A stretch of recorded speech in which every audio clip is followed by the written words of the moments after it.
Operation से बच्चे का जो जन्म होता है उसको हम सी सेक्शन यानी सिजेरियन सेक्शन कहते हैं। छोटे बच्चों की अचानक मौत हो जाती है उसको SIDS बोलते हैं, sudden infant. Hello friends, KR study channel पे आप लोगों का बहुत बहुत स्वागत है। अगर आप GNM नर्सिंग के स्टूडेंट हैं तो ये वीडियो आपके लिए बहुत ही महत्वपूर्ण होने वाला है। आज हम लोग बात करेंगे उन इम्पोर्टेंट्स एब्रीविएशन के बारे में जो GNM के सिलेबस में बार बार आते हैं, जैसे ICU, OPD, BP, ECG। इन सब का हम लोग फुल फॉर्म जानेंगे और एग्जाम्पल के द्वारा हम लोग समझेंगे भी। तो आप लोग इस वीडियो को पूरा देखिए और लास्ट में हम आपको एक बोनस टिप देंगे कि इन एब्रीविएशन को कैसे आसानी से याद किया जाए। तो बिना स्किप किए वीडियो को लास्ट तक जरूर देखिए। तो चलिए वीडियो को स्टार्ट करते हैं।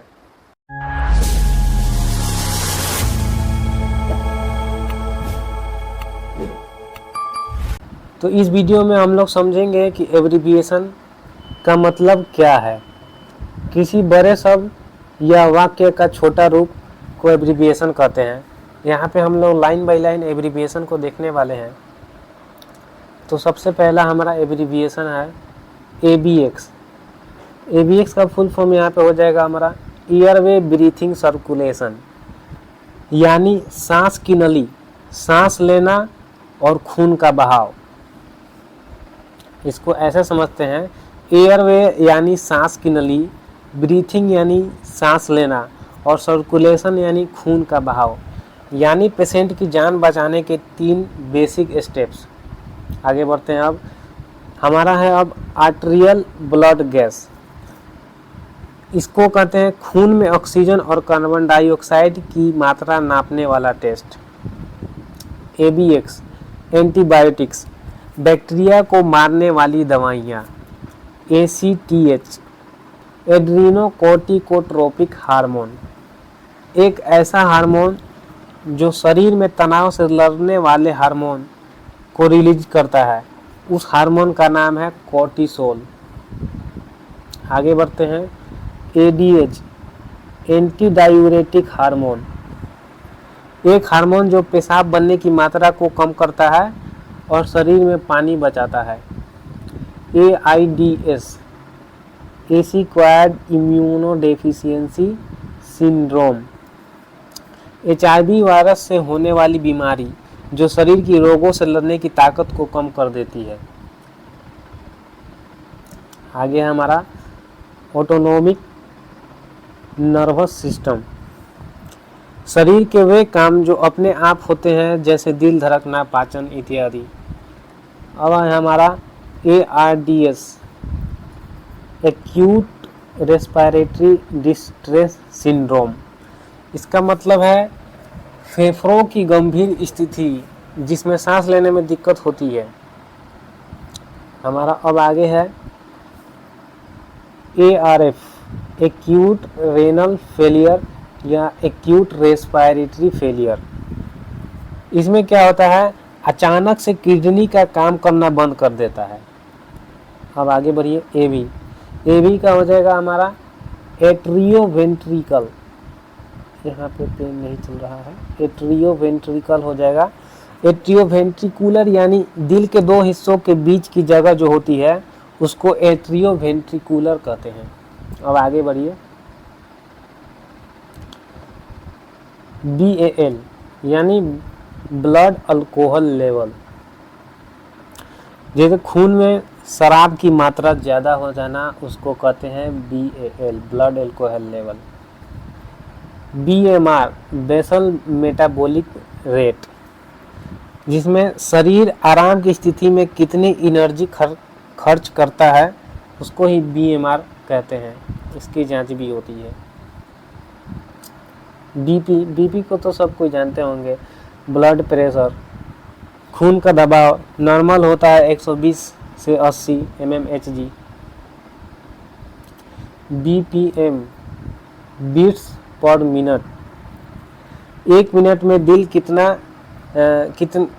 दिल की धड़कनों की संख्या, कितने बार दिल धड़क रहा है, उसको हम लोग BPM बीट्स पर मिनट कहते हैं। BS यानी ब्लड शुगर।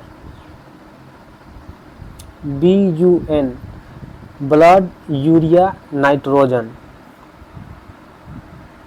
इसमें खून की यूरिया की मात्रा बढ़ जाता है और ये किडनी के जांच के लिए होता है। सीए यानी कैंसर, एक गंभीर बीमारी जिसमें कोशिकाएं यानी सेल्स असमान रूप से बढ़ जाती हैं, जिससे कैंसर हो जाता है, चोट लग जाता है और बहुत दिन हो जाने पर उसको इलाज नहीं करवाने से वो बहुत गंभीर रूप ले लेता है, जिसका नाम कैंसर होता है। CAD कोरोनरी आर्टरी डिजीज, दिल की धमनियों में रुकावट जिससे हार्ट अटैक हो सकता है। आगे बढ़िए। CBC complete blood count, CBC खून की जांच जिसमें RBC, WBC, प्लेटलेट्स इत्यादि देखे जा सकते हैं। ये एक जांच है। अगर आप लोगों को लगता है कि आपके शरीर में किसी प्रकार की दिक्कत है तो आप CBC करवा लीजिए। इससे आपके पूरे बॉडी का पता चल जाएगा कि आपके बॉडी में क्या दिक्कत है, क्या कमी है। आगे बढ़ते हैं। यहाँ पे CCC 4C है, इसका मतलब है क्लोज्ड चेस्ट कार्डियक कंप्रेशन। इसका मतलब होता है दिल की धड़कन रोक जाने पर किया जाने वाला दबाव। इसको CPR का हिस्सा भी आप कह सकते हैं। CF सिस्टिक फिब्रोसिस, इसको कहते हैं फेफड़ों और पाचन तंत्र को प्रभावित करने वाली आनुवांशिक बीमारी। आगे बढ़ते हैं। CHD कोरोनरी हार्ट डिजीज, इसका दूसरा नाम है हमारा कॉन्जेनिटल हार्ट डिजीज। इसमें हमारा दोष होता है कि दिल की धमनी जो है, दिल की धमनी से जो जुड़ी बीमारी या जन्म से जुड़ी दिल की खराबी, इसको हिंदी भाषा में ऐसे आप समझ लीजिए। अब आगे बढ़ते हैं। CHF यानी कॉन्जेस्टिव हार्ट फेलियर। अब इसको समझते हैं, जैसे दिल कमज़ोर होकर शरीर को सही से खून नहीं पहुंचा पाता है, उसको कहते हैं कॉन्जेस्टिव हार्ट फेलियर। अब हमारा है CNS central nervous system. Central nervous system क्या है? दिमाग और रीढ़ की हड्डी जैसे पूरा नर्वस सिस्टम का जो एक केंद्र होता है उसको कहते हैं सेंट्रल नर्वस सिस्टम। अब हमारा है CO, इसको कहते हैं कार्डियक आउटपुट या कार्बन मोनोऑक्साइड। ये तो दूसरा आपका हो जाएगा, ये वाला आपका सही है। CO cardiac output. CO cardio output यानी दिल से निकला खून प्रति मिनट। और आपका कार्बन मोनोऑक्साइड को समझा दें कि जहरीली गैसें जो सांस में जाने पर नुकसान करती है। अब आते हैं COPD यानी क्रोनिक ऑब्स्ट्रक्टिव पल्मोनरी डिजीज, फेफड़ों की बीमारी जिससे सांस लेने में दिक्कत होती है। ये आप लोग इसको याद कर लीजिएगा। CP बोले तो सेरेब्रल पाल्सी। अब आते हैं CPR को हम लोग कहते हैं कार्डियोपल्मोनरी रिससिटेशन। इसमें क्या होता है? CPR में दिल और सांस दोनों बंद हो जाने पर दी जाने वाली इमरजेंसी मदद, जिसको हम लोग कहते हैं CPR। अब आते हैं CRF को हम लोग कहते हैं क्रोनिक रेनल फेलियर, किडनी की बीमारी जिसमें वो ठीक से काम नहीं करता है। अब हमारा आता है C सेक्शन, सेजेरियन सेक्शन। ऑपरेशन से बच्चे का जो जन्म होता है उसको हम C सेक्शन यानी सेजेरियन सेक्शन कहते हैं। अब हमारा है CSF, सेरेब्रोस्पाइनल फ्लूइड।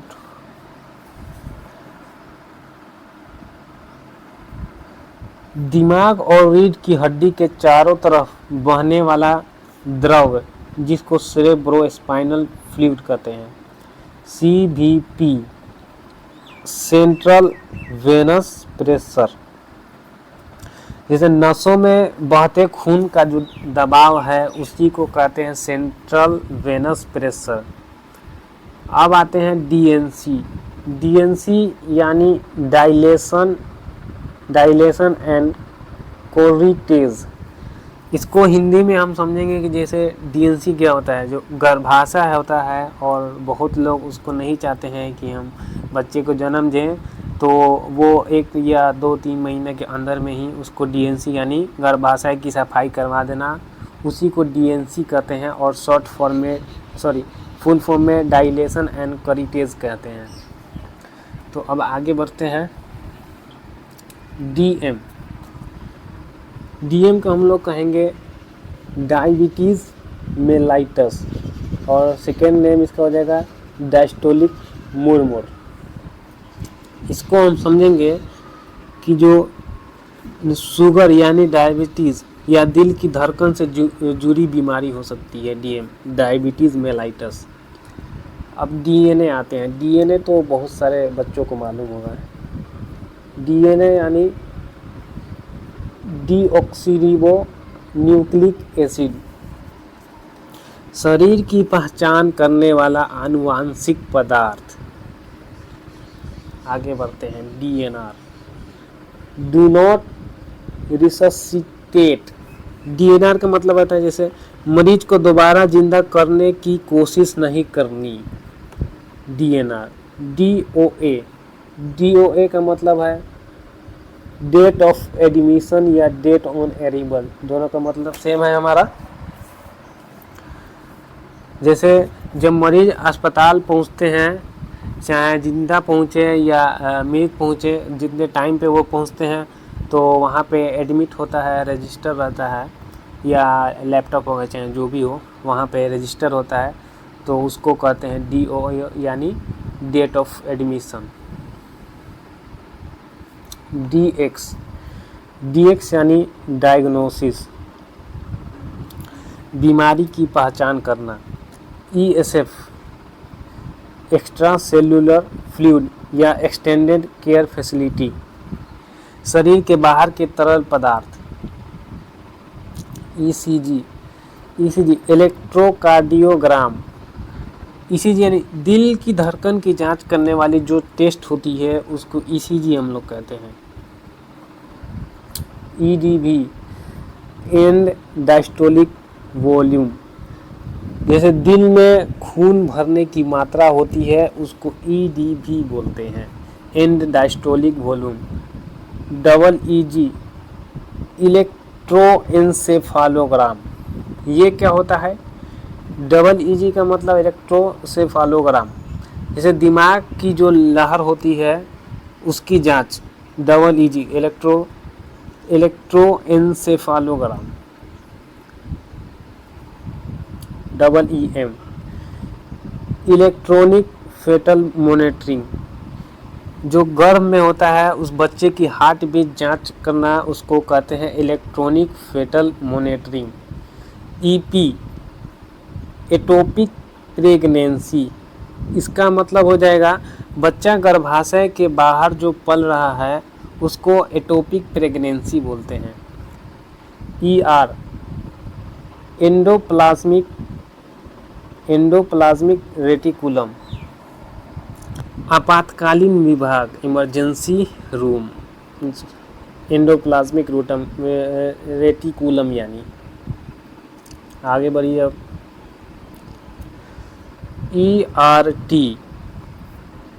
ईआरटी यानी एस्ट्रोजन रिप्लेसमेंट थेरेपी, महिलाओं को हार्मोन देने का इलाज।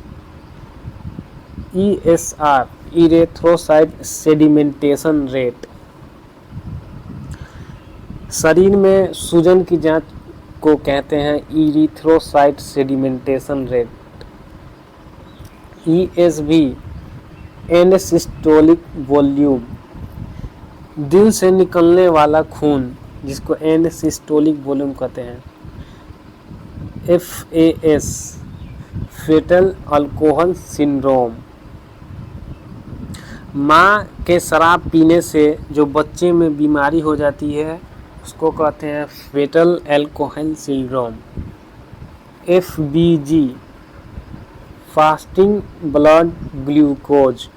खाली पेट में शुगर की जो जांच होती है उसको FBG बोलते हैं।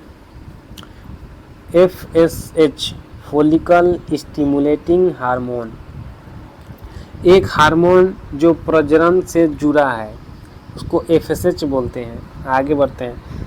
फीवर ऑफ अननोन ओरिजिन, जब बुखार का कारण नहीं पता चलता है तो उसको FUG लिखते हैं, यानी फीवर ऑफ अननोन ओरिजिन।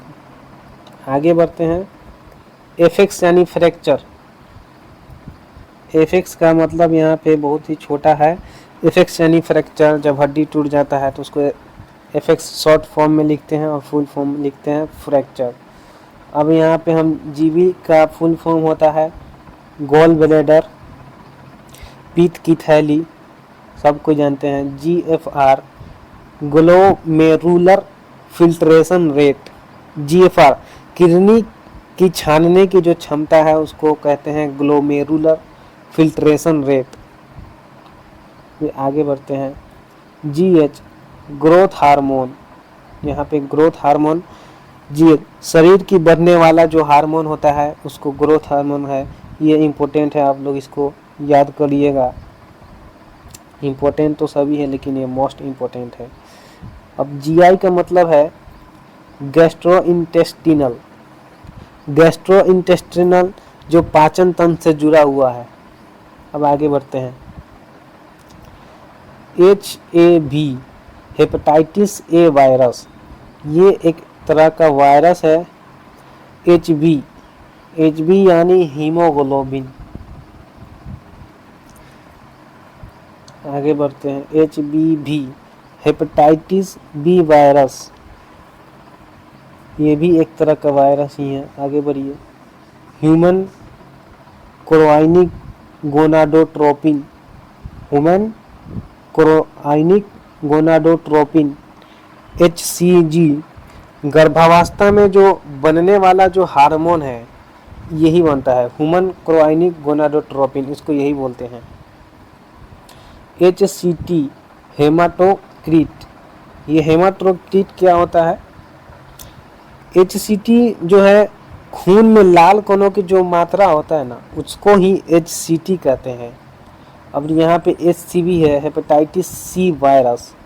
आगे बढ़ते हैं। HDL, high density lipoprotein, high density lipoprotein, जो कोलेस्ट्रॉल होता है वो अच्छा कोलेस्ट्रॉल को बोलते हैं हाई डेंसिटी लिपोप्रोटीन। अब बढ़ते हैं। HLA, ह्यूमन ल्यूकोसाइट एंटीजन, ये क्या है भाई? तो शरीर की कोशिकाओं की पहचान करने वाला जो पदार्थ होता है उसको HLA, ह्यूमन ल्यूकोसाइट एंटीजन कहते हैं। HR, हार्ट रेट, ये कौन नहीं जानता होगा, जो भी नर्सिंग स्टूडेंट है वो सब जानते होंगे। हार्ट रेट, दिल की धड़कन की गति। HRT, hormone replacement therapy, hormone देने का इलाज। आगे बढ़ते हैं। HCV, हर्पेस सिम्प्लेक्स वायरस, त्वचा पर होने वाला वायरस, ये ज़्यादातर बूढ़े लोगों में देखने को मिलता है। HTN, हाइपरटेंशन, ये जो है हाइपरटेंशन, ये ब्लड प्रेशर बढ़ जाता है जिससे घबराहट होने लगती है, बेचैनी होने लगती है, जिसको हाइपरटेंशन बोलते हैं। आगे बढ़िए। HX को हिस्ट्री हम लोग बोलते हैं, पेशेंट का जो हम लोग हिस्ट्री लेते हैं उसको शॉर्ट फॉर्म में HX लिखते हैं। आगे बढ़ते हैं। IBD, inflammatory bowel disease, IBD, आंतों की सूजन वाली बीमारी को IBD बोलते हैं। ICF, इंट्रासेल्यूलर फ्लूइड, ICF, शरीर के अंदर का तरल जिसको ICF बोलते हैं। अब आता है ICP, इंट्राक्रेनियल प्रेशर, ICP, दिमाग के अंदर का दबाव जिसको इंट्राक्रेनियल प्रेशर कहते हैं। अब हमारा आता है आगे ICU, इंटेंसिव केयर यूनिट। ये इंटेंसिव केयर यूनिट क्या होता है? जो गंभीर मरीज जो एक्सीडेंट करके आते हैं या जो बच्चा जन्म लेता है, वो जो बच्चा को जन्म लेते ही जो उसके अंदर हार्ट रेट, ब्लड प्रेशर ये सब जो सही नहीं रहता है या मेकोनियम बच्चा पी लेता है तो बच्चे की हालत ख़राब हो जाती है, जिससे उसको आईसीयू में भरा जाता है। और यहाँ पे शॉर्ट फॉर्म में आईसीयू लिखा जाता है और इसका फुल फॉर्म है इंटेंसिव केयर यूनिट। आगे बढ़ते हैं। आईडी। आईडी का मतलब होता है इंट्राडर्मल। इंट्राडर्मल से क्या मतलब है हमारा? इंट्राडर्मल यानी जो त्वचा है, त्वचा में इंजेक्शन देने को इंट्राडर्मल कहते हैं। आप लोग कमेंट में बताइएगा कि इंट्राडर्मल कितने डिग्री पे दिलाता है। आगे बढ़िए। IDDM, insulin dependent diabetes mellitus. एक प्रकार की डायबिटीज जिसमें इंसुलिन की ज़रूरत होती है, उसको IDDM यानी इंसुलिन डिपेंडेंट डायबिटीज़ मेलाइटस। मैं ये वर्ड दो बार बोल रहा हूँ कि आप लोगों को सुन के भी याद हो जाए। तो चलिए आगे बढ़ते हैं। IG, immunoglobulin. इम्यूनोग्लोबिन यानी शरीर की सुरक्षा करने वाला प्रोटीन, जिसको IG यानी इम्यूनोग्लोबिन बोलते हैं। IM यानी IM से तो सब जानते होंगे, इंट्रामस्कुलर। ये जब इंजेक्शन दिलाता है, मांसपेशी में इंजेक्शन दिलाता है मांस में, तो उसको इंट्रामस्कुलर बोलते हैं। और जब नस में दिलाता है तो उसको इंट्रावेनस बोलते हैं। आप ये भी बताइएगा कि इंट्रामस्कुलर और यहाँ पे इंट्रामस्कुलर और इंट्रावेनस कितने डिग्री पर इंजेक्शन दिलाता है, आप लोग कमेंट में बताइएगा। LA से जैसे लेफ्ट एट्रियम, दिल का बायां ऊपरी भाग होता है। अब LDL, लो डेंसिटी, यहाँ पे रुकिए, लो डेंसिटी लिपोप्रोटीन। LDL क्या होता है? जो खराब कोलेस्ट्रॉल होता है ना, उसी को हम बोलते हैं LDL। इसके पिछले हमने बताया था HDL यानी हाई डेंसिटी लिपोप्रोटीन। चलिए आगे बढ़ते हैं। LH का हमारा मतलब है ल्यूटिनाइजिंग हार्मोन। LH क्या होता है भाई? प्रजनन से जुड़ा हुआ हार्मोन होता है, luteinizing hormone. LV, left ventricle, दिल का बायां निचली भाग होता है। अब यहाँ पे हम देखेंगे MEQL, मिली कोवालेंट्स पर लीटर यानी खून में खनिज की मात्रा। MG का मतलब होता है मैस्थेनिया ग्रेविस। मैस्थेनिया ग्रेविस क्या होता है? जो मांसपेशियों की कमजोरी वाली बीमारी होती है उसको MG बोलते हैं। MI यानी मायोकार्डियल इन्फार्क्शन यानी हार्ट अटैक। MN से मिलीलीटर, मिलीमीटर्स ऑफ मरकरी। जो हम लोग BP नापते हैं तो जो 120 और 80 आता है वो mmHg में ही हम लोग नापते हैं। अब आते हैं MRI, magnetic resonance imaging. MRI का मतलब है मैग्नेटिक रिजोनेंस इमेजिंग। शरीर का अंदरूनी जो हिस्सा होता है उसको स्कैन करना। जैसे MRI हमारा हेड का होता है, इसके अंदर हम लोग जांच करके देखते हैं कि कौन सी बीमारी हुई है, उसको हम लोग कहते हैं MRI। अब आगे बढ़ते हैं। MSOF, multi system organ failure.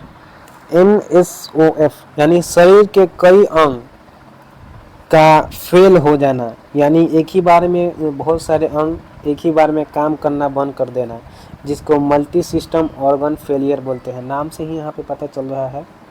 आगे बढ़ते हैं। MVP, मिट्रल वाल्व प्रोलैप्स, दिल के वाल्व जो है उसमें बीमारी हो जाना, जो दिल की जो परत है जिसको ढके रहती है उसमें बीमारी हो जाना को मिट्रल वाल्व प्रोलैप्स कहते हैं। आगे बढ़ते हैं। NIDDM, non insulin dependent diabetes mellitus, बिना इंसुलिन वाली डायबिटीज जिसको non insulin dependent diabetes mellitus, नाम से ही पता चल रहा है। आगे बढ़ती है NPN नॉन प्रोटीन नाइट्रोजन, पेशाब में पाए जाने वाला प्रोटीन, नॉन प्रोटीन नाइट्रोजन। आगे बढ़िए OC ओरल कॉन्ट्रासेप्टिक, गर्भ निरोधक गोलियां। आगे बढ़ते हैं PE पल्मोनरी एम्बोलिज्म, फेफड़ों में जो खून का थक्का बन जाता है उसको पल्मोनरी एम्बोलिज्म बोलते हैं। PID pelvic inflammatory disease, PID का मतलब होता है पेल्विक इन्फ्लामेटरी डिजीज, महिलाओं की प्रजनन प्रणाली की सूजन, मतलब उसमें सूजन हो जाना। PKU का है हमारा फेनिल केटोन्यूरिया, PKU का मतलब होता है जो बच्चों में होने वाली जन्मजात बीमारियां, यानी जब बच्चा पैदा हुआ और उसको जन्म से ही कोई बीमारी है उसको फेनिल केटोनोयूरिया कहते हैं। PMN यानी पॉलीमॉर्फोन्यूक्लिक ल्यूकोसाइट, PMN यानी सफ़ेद रक्त कोशिकाएं। अब आते हैं PMS प्रीमेंस्ट्रुअल सिंड्रोम, ये क्या होता है भाई प्रीमेंस्ट्रुअल सिंड्रोम? PMS को हम लोग बोलते हैं मासिक धर्म से पहले होने वाले लक्षण। PNS पेरिफेरल नर्वस सिस्टम, इससे आपको क्या याद आता है? PNS से रीढ़ की हड्डी से बाहर के नसों का सिस्टम, जिसको PNS कहते हैं। PT यानी प्रोथ्रोम्बिन टाइम, इसका सेकेंड भी नाम हो सकता है, अलग अलग जगह पे अलग नाम हो सकता है इसको पेशेंट टीचिंग फिजिकल थेरेपी यहाँ पे हो सकता है, लेकिन अभी हम लोग इसके साथ चलेंगे प्रोथ्रोम्बिन टाइम, खून का थक्का बनने का समय। अब आते हैं PTH पाराथायराइड हार्मोन, PTH हड्डियों से जुड़ा हुआ hormone. PVC premature ventricular contraction, PVC यानी दिल की अनियमित धड़कन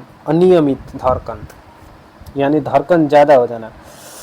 RA राइट एट्रियम, इसमें से आप लोग कमेंट में बताइए कि राइट एट्रियम क्या होता है।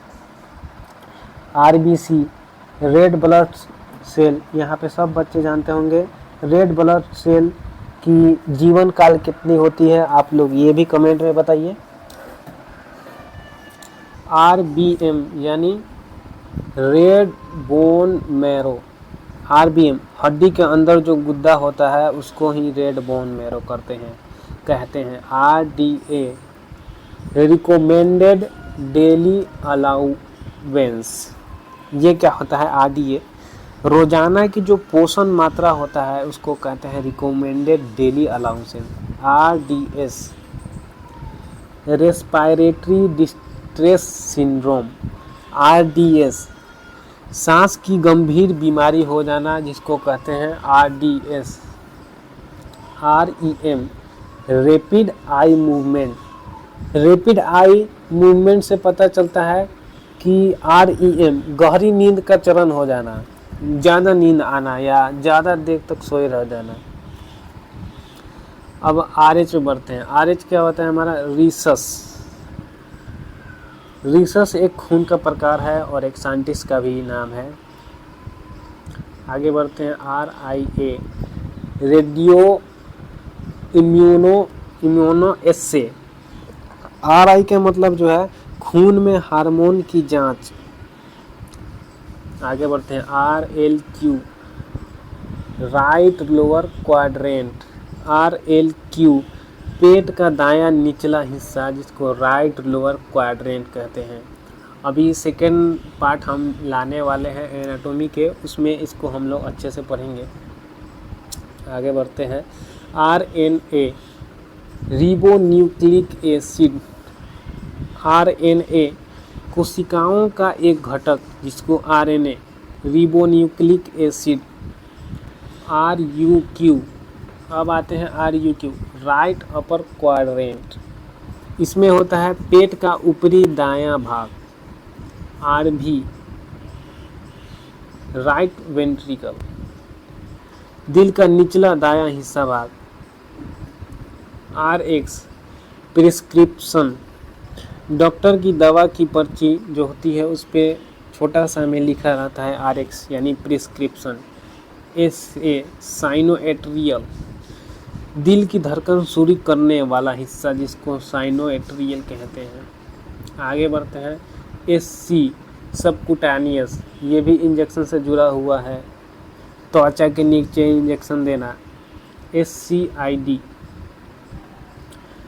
सेवेयर कॉम्बाइंड इम्यूनोडेफिशिएंसी, जन्मजात गंभीर रोग प्रतिरोधक वाली कमी। SF यानी साइनोवियल फ्लूइड, जोन में पाए जाने वाला जो द्रव होता है उसको SF बोलते हैं। SIDS sudden infant death syndrome, SIDS जो छोटे बच्चों की अचानक मौत हो जाती है उसको SIDS बोलते हैं, sudden infant death syndrome. SPF sun protection factor, धूप से सुरक्षा करने वाला। यहाँ पे S/S इसका मतलब होता है कि जैसे लक्षण और संकेत, साइन एंड सिम्टम। STD यानी यहाँ पे होगा सेक्सुअल ट्रांसमिटेड डिजीज, यानी यौन रोग, यानी जो सेक्स करने से जो फैलता है उसको STD बोलते हैं, यानी सेक्सुअल ट्रांसमिटेड डिजीज। चलिए यहाँ पे आगे बढ़ते हैं। SB यानी स्ट्रोक वॉल्यूम। स्ट्रोक वॉल्यूम क्या होता है? जो एक बार में दिल से निकलने वाला जो खून होता है वो बोलते हैं उसको स्ट्रोक वॉल्यूम। T3 ट्राइओडोथायरोनिन और T4 यानी थायरोक्सिन। अब आते हैं TMJ यानी टेम्पोरो मैंडिबुलर जॉइंट। TMJ जो जैसे जहाँ फेस में जो जबड़ा होता है इसी को बोलते हैं टेम्पोरो मैंडिबुलर जॉइंट। अब आते हैं TSH thyroid stimulating hormone, thyroid को नियंत्रित करने वाला hormone. TSS toxic shock syndrome, toxin से होने वाली बीमारी। TX यानी हमारा हो जाएगा ट्रीटमेंट, जो डॉक्टर इलाज करता है उसको TX शॉर्ट में बोलते हैं। UA यूरिनालाइसिस क्या होता है भाई? पेशाब की जांच। URI अपर रेस्पिरेटरी इन्फेक्शन, सर्दी खांसी जैसी सांस की बीमारी को URI बोलते हैं। US यानी यहाँ पे अल्ट्रासाउंड होने वाला है। अब आगे बढ़ते हैं। UI यूरिनरी ट्रैक्ट इन्फेक्शन, पेशाब की नली में संक्रमण। ये जो कुछ है ये यहाँ पे तो लग रहा है ये इस चैप्टर का नहीं है, चलिए इसको हटा देते हैं। VD समझते हैं। VD यानी वेनेरियल डिजीज़, वेनेरियल VD यानी यौन रोग, इससे भी संबंधित है। VS विटाल साइन, शरीर के महत्वपूर्ण संकेत जैसे BP, WBC white blood cell, WNA within normal limit सामान्य सीमा के अंदर, W/C इसको हम शॉर्ट में लिखते हैं W/C व्हील चेयर को शॉर्ट में हम लोग ऐसे लिखते हैं। तो ये सारे यहाँ पे एब्रीविएशंस हैं, जितने भी हमने आपको एब्रीविएशन बताए हैं ये सारे इम्पोर्टेंट हैं, इसको आप याद कर लेना है। इसको आपको ये आपको कैसे याद करना है ये हम आपको बता रहे हैं कि एक आप छोटा सा डायरी ले लीजिएगा, उसमें ये सारे जितने भी एब्रीविएशन हमने बताए हैं उसको लिख लीजिएगा और रोज़ आप टारगेट बना लीजिए, कम से कम आपको 5 या 10 याद कर लेना है। ऐसे आप याद करते हैं तो आपको एक हफ्ता में ये आराम से इसमें से बहुत याद हो जाएगा। और ये हमेशा शॉर्ट फॉर्म कहीं ना कहीं हम लोगों के सिलेबस में आते हैं, इसलिए ये बहुत ज़रूरी है। आप लोग इसको याद कीजिए। तो आज के लिए इतना ही। जय हिंद, जय भारत।